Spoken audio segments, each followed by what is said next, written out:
Danmark lider under en forskudt aldersfordeling i mange landsbyer. De unge flytter ind til storbyen og efterlader de ældre alene i Danmarks form for spøgelsesbyer. Gosmer er en af disse livsforladte landsbyer. Men hvorfor flytter de unge? Anne-Sophie er en af de mange unge, der har valgt at flytte fra Gosmer. Det var svært for mig at komme frem og tilbage mellem gymnasiet og Gosmer. Busserne gik meget sjældent, og det var svært for mig at få det til at hænge sammen, når timer blev aflyst eller skemaet blev ændret. Det er rart at bo i Odder.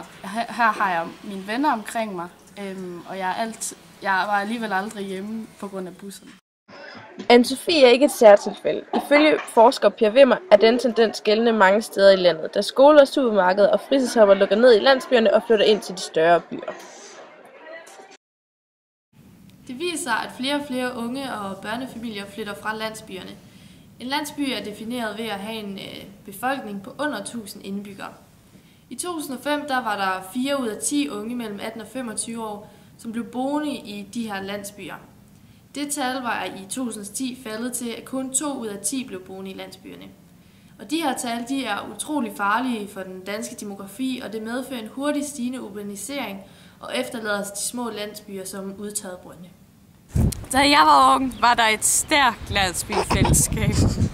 Der var mange unge mennesker, der kom hertil for at få arbejde på gårdene, og der var masser af karle i gaderne. Dengang handlede det ikke om fart og store byer. Det handlede om fællesskab og sammenhold. Er den stigende fraflytning fra landsbyerne overhovedet et problem? Er Danmark ved at miste de lokale nærfællesskaber? Hvordan ser befolkningen på det? Et frisk pust ville være rart. Jeg flytter i hvert fald aldrig tilbage igen.